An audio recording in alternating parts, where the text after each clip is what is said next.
Welcome to Lovely T's Kitchen. Today we are making southern fried potatoes.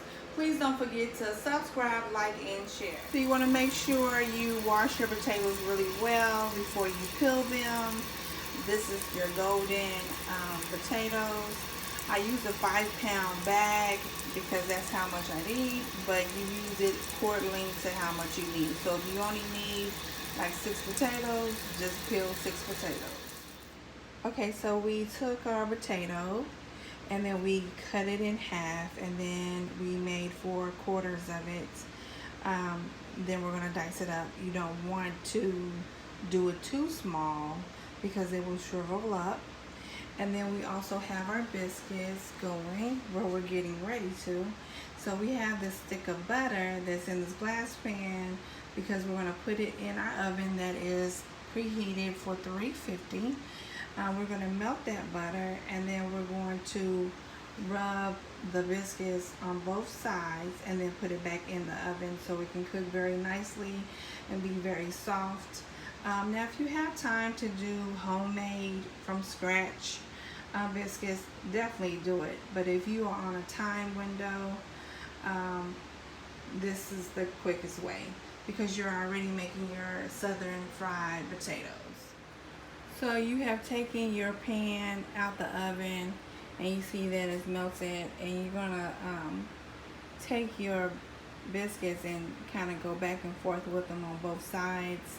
That way you don't have to put butter on them once they're through. They're just really soft and really yummy. And then you have your potatoes that you've diced up. You just like cutting them, like you cut them in 4/4, and then you take the 2 and then you keep dicing. You want to have a little bit of meat on there. That way when it's frying, it doesn't shrivel up and then you have nothing. So you definitely want it to be yummy where you can taste it. And then you have your pan full of your diced potatoes, and now you're going to dice up your 1 red pepper and your 1 red onion. So what I did with the red pepper, you need to always wash any type of vegetable that you have in cold water.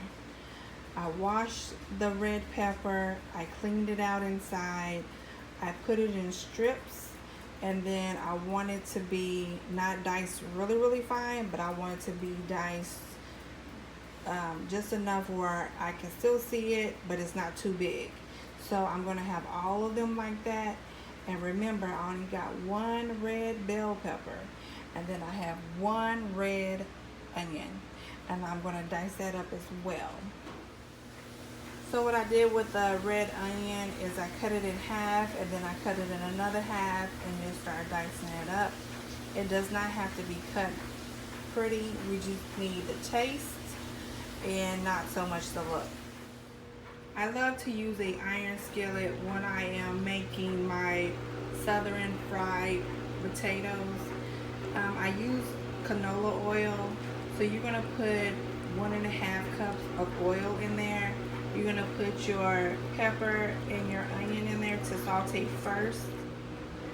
Then I also rinsed off the potatoes, which every vegetable you need to use only cold water.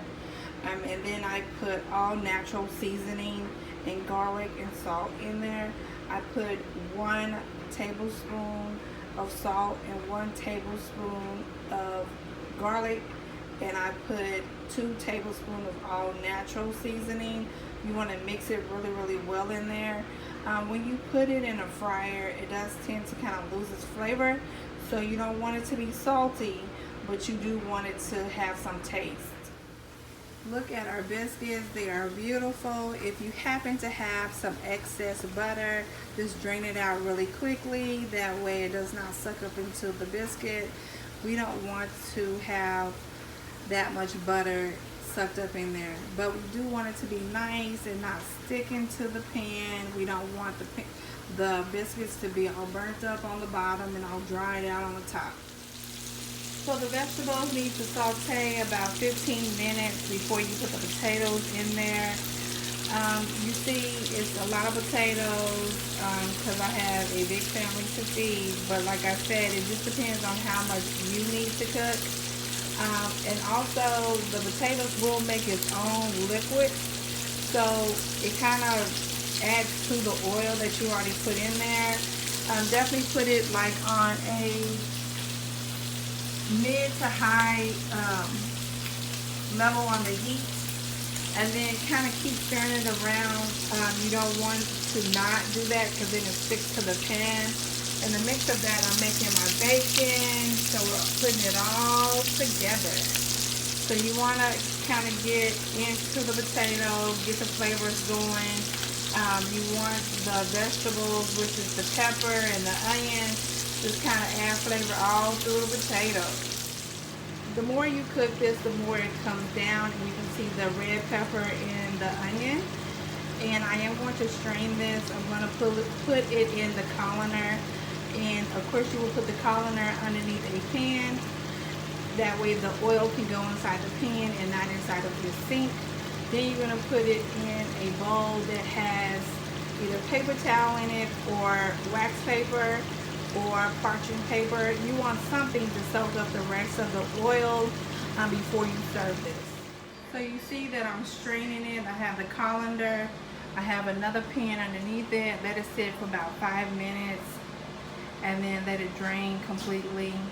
And then I have my pan lined up with paper towels because I'm going to get the rest of the oil off of it. It's just a cheaper way. You can also use the wax paper or something like that to just get the rest of it off. You kind of put it in there, fold it a little bit, and then just kind of dump it out into your pan. So now you see where I have it on the paper towel, and now I'm going to take it off the paper towel, trying to get the rest of the oil off of it. Now I am making my eggs. I have 1/3 cup of whipping cream, heavy whipping cream. I have my eggs in there. I have my salt and pepper to taste. I have some baking grease, which is just like 1/3 of a cup as well because I didn't have a whole lot of bacon. So of course it's just enough to wet the skillet so the eggs won't get all stuck to the skillet. But it does add a lot of flavor. So here go our potatoes after we have gotten all the oil off of it. It doesn't even look like the same potatoes that I started off with. That's why I was telling you, even though I did a 5-pound bag, it shrunk down like nobody's business. So it just depends on how much you're feeding. You may need a whole 5-pound bag, or you might just need 6 or 4 or 5. But just remember, it will shrink. So it is a little bit of a process with the taking the oil out, but it's so worth it, especially on a Sunday morning for breakfast or brunch. It's amazing. So we have our beautiful eggs and biscuits, and we have some bacon. So let's get this plated up.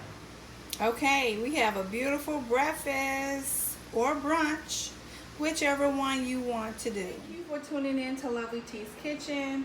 Please don't forget to subscribe, like, and share. See you next time.